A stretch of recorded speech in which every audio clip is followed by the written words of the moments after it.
Good morning or afternoon, everybody, and welcome back to another tropical outlook and forecast by Agent Weather Forecast. And it's going to be a little bit more of a different upload.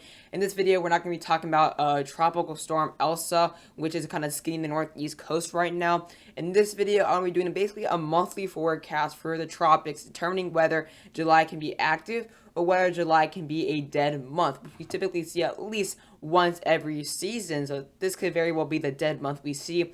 And after that, August, September, October, November will be quite active, because so far June did not disappoint and May did not really disappoint either. So can July disappoint?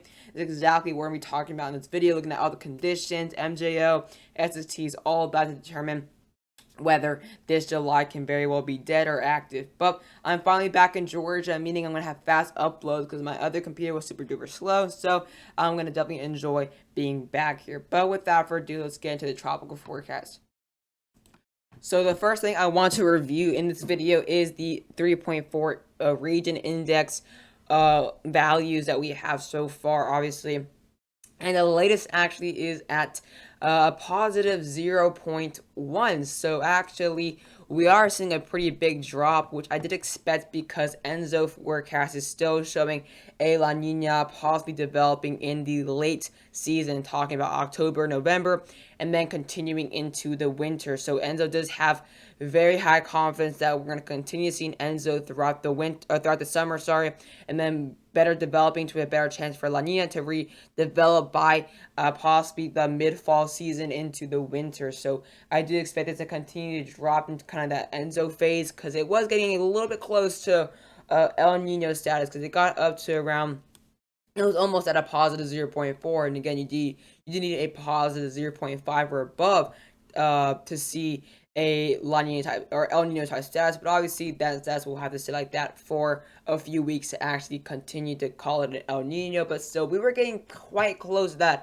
that status, but now we're continuing to drop now up to a whole, let's see, we're kind of right here, now we're all the way down here. So it did drop significantly within the past few 2 weeks or so, but it's going to be kind of on and off right now. At this point, it is still favoring more of a positive ENSO, but at this point it's most likely going to kind of start gradually kind of getting closer. Although we might see some spikes going up and down, it's going to gradually probably get closer and closer to that 0-0 status, which would kind of make it at a dead center ENSO, dead center neutral, basically dead center and an ENSO neutral. But obviously this will kind of not really play into July's activity. I just wanted to kind of show you guys this latest update, because I always show this on my tropical updates because it's quite important. But at this point, it's not going to affect July per se, but it's going to obviously take into a factor later in the season. So let's now go and start looking at the SSTs, which are obviously the conditions right now. So at this point in July, this is obviously July 9th, so we get to kind of July 9th, you can kind of see the waters are very warm across the western Atlantic, as well quite warm for the southern MDR, but there is a lot of areas that are below average, including much of the central MDR overall. The eastern Atlantic and central Atlantic is starting to see some cooling of waters. However, the western Atlantic is still quite warm, seeing anywhere some spots of over 29 degrees Celsius, and even seeing some spots of over 28.5 degrees Celsius across portions of the southeastern MDR. But let's just now go all the way up to maybe June 13th, or sorry, July 13th, which is obviously in the next 4 days. So waters, even the next 4 days, start to really warm up compared to now across the MDR. So although waters are below average across much of the MDR at this point, the waters are expected to continue to warm, as we're still obviously in July. We don't start getting our warmest waters till around August/early September, and then after that, the waters in the MDR start to cool off a little bit. But we're still technically SST wise in the early seasons, so you can't expect much. But even as we go look at this, by July 15th, we see a massive warm up for the MDR waters. I mean, look at that, gonna start getting up to maybe 30 degrees Celsius in some portion. I mean, look at the colors, that's basically 30 degrees Celsius, so that's a massive warm up. I mean, look at this warm up in the next 6 days. This is 6 days from now, and look at the waters now, and like then eventually later into July as well. It's going to be very similar scenario for the Gulf Stream as well. The Gulf Stream is going to start rapidly warming up. I mean, look at July 16th, seeing anywhere from 28 to possibly even 31 degrees Celsius waters in the Bahamas. I mean, look how much warmer it's going to get in these waters. I mean, look at the Gulf of Mexico as well. Almost the whole region is over 28.5 degrees Celsius, but now we kind of have some spots that are 27, 28. But I mean, just a lot is going to change water-wise. So obviously, conditions will technically SST-wise get gradually more favorable as we go into July.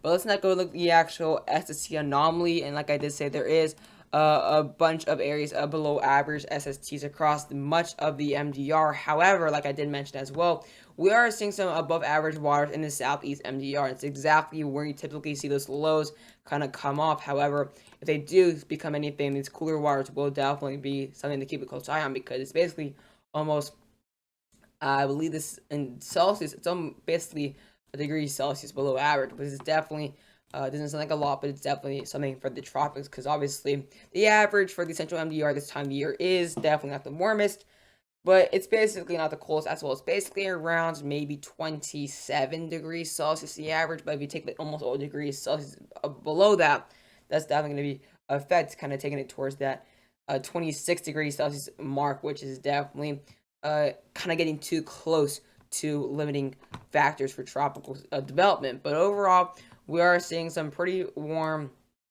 western Caribbean waters, still seeing some below average temperatures across the Gulf Stream or southern Gulf Stream and portion of the northeast Gulf of Mexico. It looks like maybe Elsa did take in consideration. Elsa did move in here a few days ago, so that will help cool off the waters a little bit. But overall, the northern Gulf Stream is pretty darn warm. Obviously, that's exactly why Elsa reformed into or strengthened into a 50-mile-an-hour tropical storm, because of that warm Gulf Stream. But these waters are expected to warm up in the central MDR. You see these really warm waters kind of near the equator, the equatorial Atlantic. That's where these warm waters will kind of start to spill in by the time you get to that July 15th, July 16th time period. So even as we now go into later July, the thing is, shear is expected to be a big thing this month. Throughout June, it was actually quite favorable to shear. Actually, there was a lot of big time periods in the MDR and even Western Atlantic where there was very little shear, basically less than 20 knots, which is basically what you can see for tropical development. So we actually had a lot of big MDR waves that were extremely favorable. Although we didn't see many MDR storms, obviously we saw a lot of busts last June or the last month, like 94 Elf, for example. Although many storms that we saw in June did not come from the MDR, we did still see pretty darn favorable conditions. I mean, unseasonably favorable conditions that you don't typically see whatsoever in June. Look at 2020, for example. 2020 June had a massive, almost historic SAL wave that stretched all the way up to the United States, limiting development for basically around a week and a half. But June was pretty darn favorable. I mean, we did definitely get a good amount of storms. Obviously, Elsa did form in July, so technically we have one storm for July, but obviously that wasn't obviously necessarily from the super duper favorable conditions. Although those super favorable conditions, including shear, did carry on into the first few days of July, allowing for us to develop an eastern MD and the western MDR. It's not gonna continue to inherit as we go further into July, because shear is expected to continue to increase. Because obviously July does tend to be the peak month for really it's a peak month out of the whole season for shear. So that's exactly what we will be seeing here, getting up to maybe an average of 20 knots of vertical shear. That's obviously just an average from the 850 millibar to 200 millibar. So overall, very widespread averaging of shear. So it's going to really increase. And look where we were earlier in July. I mean, that was at the like 10 knots. Now we increase a whole 10 knots. Obviously, May was even lower at some points. I mean, look at May and look at this. I mean, June, in the early portion of June, had a ton of shear, but it gradually decreased as we got in the late month, and that's exactly how we got Claudette, Danny, And then obviously also forming in July 1st, but still kind of that's still favorable conditions there. In the tropical Atlantic, it's gonna be somewhat a similar story, but not as a dramatic change. We're still gonna be seeing that shear kind of going a little bit slightly upward trend, but it won't be as severe as the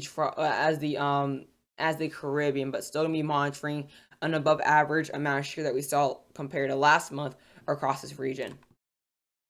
So let's not go ahead and get a look here at the MJO forecast. So obviously, the MJO at this point for portions of June and early July was basically placed into portions of the Western Hemisphere in Africa, which we obviously did see with those big monsoon waves, obviously allowing, eventually developing ENSO, which obviously formed and then became a hurricane for the Barbados, Los Antilles, and obviously where we are now, still in the Northeast.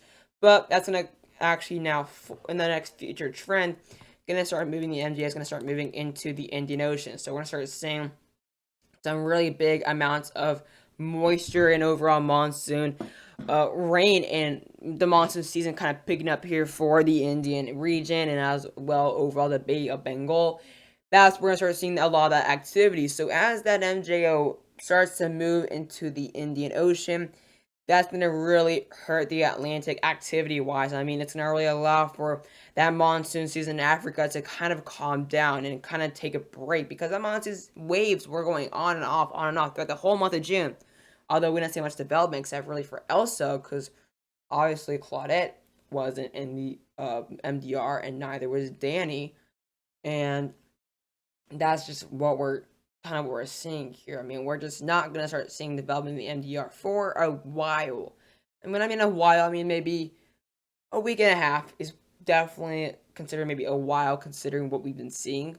The conditions just really won't be too favorable whatsoever. It's can be a June 2020 replay at this point with the amount of dry air we're going to start seeing here, because that rising motion or that sinking motion of the air. We saw a lot of rising motion because that MJO was in the Western Hemisphere, bringing those eastern winds and that eastern really, I guess, monsoon was allowing for a ton of activity across the region. But now it goes into the Indian Ocean, a lot of that is going to be lost. That kind of progress, and that's going to continue to stay in the regions 2 and 3. And then eventually ending up in the portions of the Western Pacific. So we're really going to start not seeing any monsoon waves or anything big monsoon-like for possibly until late July. And let's go ahead and show you guys the effects of this MJO moving into portions of the Indian Ocean. So as you can see, we're missing a ton of rising motion, allowing for very widespread amounts of overall storms, and as well very variable conditions for the Indian Ocean. See a ton of moisture, even for portions of Eastern Africa, a ton of moisture for the Bay of Bengal, a ton of moisture for the Indian Ocean, and even a ton of moisture there moving into the Western Pacific. So as that MJO even pushes into the Western Pacific by possibly maybe even late July. So right now, MJ is going to be in place for the Indian Ocean for at least the next few days. Obviously, typically it's a 30-day time period, but that's going to still in place until maybe July 23rd. And then the MJ kind of pushes into the Western Pacific, allowing for a lot more moisture and rising motion for the Western Pacific. That's going to be more favorable. And as that MJ pushes towards the Western Pacific, then the Indian Ocean will become very unbearable. But the thing is, as we now go later into late July and early August, we're going to be seeing a lot less sinking motion of air, but still not as much of rising motion. Until we really get to mid-August, we're going to start seeing that rising motion. So it looks like maybe by August is when the MJO can very well move back into the Western Hemisphere. But look at now. I mean, we're definitely not seeing any favorable conditions until basically late July. I mean, as we go to maybe July 28th, which is actually my birthday, we're not going to start seeing favorable conditions, even specifically for the MDR. I mean, the MDR is just going to be filled with shear, sinking motion, really no monsoon. But we do have maybe a little bit of hope for late July and even early August for portions of the Western Atlantic. So, like I mentioned, since there's going to be a lot less, basically no rising motion, but a ton of sinking ocean, we're not going to be seeing any really big monsoon waves or anything like that. So it's going to just be a big factor to align for that big SAL to just become a big factor for July. I mean, we're going to be seeing an extreme amount of SAL for this month and continuing for the whole month. We're going to be seeing that really strong winds and obviously shear picking up that dust and moving it towards portions of the western Atlantic, and that's going to be pretty darn frequent, even being quite strong into the western Caribbean. I mean, we did not see this. We did not see SAL kind of pushing that strong really in June. Maybe we saw a little bit carrying into the southwestern Caribbean, but we did not see that SAL be that strong or at least thick into these regions at all this year whatsoever. So showing you these waves will be a lot stronger and a lot more frequent because there's really no moisture to kind of bend it and kind of help weaken it. But I mean, that's going to definitely limit even possibilities for storms in the western Atlantic, although a lot of SAL will kind of stay towards the towards obviously the eastern Atlantic. There's going to be maybe some waves that are strong enough to limit activity for the western Atlantic as well. So it's not just the MDR. It's going to continue to be some widespread waves all the way into July 18th. And it looks like it's going to be another big significant wave by July 19th. So overall, July is going to be very consistent. I mean, even look at the Leicester and Chili's where we saw Elsa. I mean, Elsa definitely would not have formed in this SAL, although it's not super duper thick. It's still going to be a limiting factor. So even the SAL waves we're seeing now in July will be a lot stronger and obviously a lot more frequent, and as well they will be more long track. Let's not go and get a look here at the GFS. I know the GFS 12Z is still coming out, so we're going to have to look at the 6Z for this. So let's go and look at the 6Z shear for 800 to 250 millibars. So like I did say, shear is going to become a lot more of a factor as we go into July. So by July 10th, obviously tomorrow, it's obviously still too close. But let's now go all the way maybe to July 11th. And let's see here if we can get July 17th. So now we're pretty far out into July. So we're still basically a week out. So like I did say, there is going to be a pretty significant amount of shear. Now, maybe there's going to be waves of not too much shear because obviously the most amount of shear we saw is going to be focused on the Caribbean. So although there's not going to be as much shear in the MDR, and actually we're going to be seeing still frequent waves of very little shear, unseasonably low for the MDR, but the SAL is not going to favorable. I mean, look at that. This is the same time, or actually not the same time. This is let's go to the same time here. So that was basically July. Let's go back a little bit. So July 15th is quite favorable, right? I mean, a huge area, basically 0 knots by July 15th. But let's now go to July 15th. And we are seeing here July 15th a ton of SAL. So although there's going to be very little shear for the MDR, there's going to be a ton of SAL just kind of canceling out that little shear. Same thing with the Western Caribbean, but the opposite. Although there's not going to be as frequent SAL, there's going to be a ton of shear. So it's basically, although there's not one thing, there's going to be another thing. So basically, it all cancels out. So there's still going to be some waves of obviously strong shear across the MDR. Obviously, that's just prone to happen. It's bound to happen. There is going to be seeing just overall a ton of SAL. It's going to be kind of canceling all that out. So this is looking at the most common tracks here for July, and that's kind of what we saw with Elsa. Actually, Elsa was very similar, and also Elsa was a July storm. So actually, Elsa is basically right within this line. So Elsa kind of formed down here. Also obviously made landfall on Barbados. Kind of, I can't get this drawing right. So also was a little bit further into the north. It kind of went like this though. I mean, Elsa was pretty darn close to what the typical July storm is. So the typical July storm is basically storms form in the eastern MDR, which is what we saw, or western MDR, and then move either towards the mid-Atlantic or even southeast coast, or they move into the Gulf of Mexico. The thing is, we can't really see storms really form here typically in this July because of either the amount of shear that's kind of focused around here or the big SAL wave. So either way, it's going to be shear, dry air, and SAL promoting, kind of canceling out. So this is definitely not going to be a common track this July. Elsa was an exception because obviously it formed July 1st because obviously obviously at this point the MJ was still focused in the western hemisphere, so we were still seeing strong monsoon waves. But now as we go further into July, that'll kind of all diminish and become focused into the Indian Ocean and eventually the Western Pacific, and then maybe by August back in the Atlantic. So last, second but not least, let's now go ahead and get a look here at the pressure for actually the 12 ZGFS. So I actually waited a little bit, and this now goes as far as July 23rd, which is basically far enough. So basically, you want to see these pressures just be either light blues, obviously dark blues for sure. And here's an example for ELSA. It's 1,000 millibars at this point, really low pressure in that dark blue area as well. And then got the Bermuda High. There you get the Bermuda High has very, very high pressure. So basically, you do not want to see high pressure at all for conditions whatsoever. And that's exactly what we're going to be seeing. Very high pressure, or not very high, but overall, actually pretty high pressure across portions of the northwestern Atlantic as well.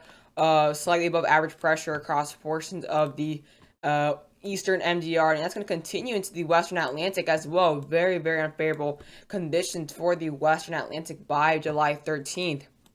And we're just going to be seeing very little blues kind of coming up. Really be showing you we're not going to be seeing many waves. You kind of want to see something like this develop, and we're just not seeing that whatsoever at all. I mean, even the long range, but look at July 18th.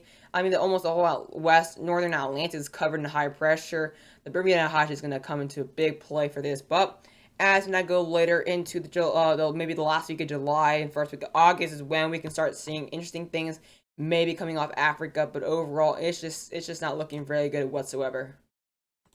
And then last but not least, looking at the overall precipitation is just going to be well below average for much of the Atlantic. And I mean much of the Atlantic all the way from Africa to the Gulf of Mexico. Obviously, we're going to be seeing some moisture there close to the equator. Obviously, that kind of makes sense, though. But even as we go into, let's see here, July 30th, but as we now get into August, early August, we're going to be seeing a little bit more moisture and a little bit less dry air or just below average precipitation. But overall, it looks like July is going to be a very hard month. It's most likely going to be very, very inactive. So that's just something to keep a very close eye on.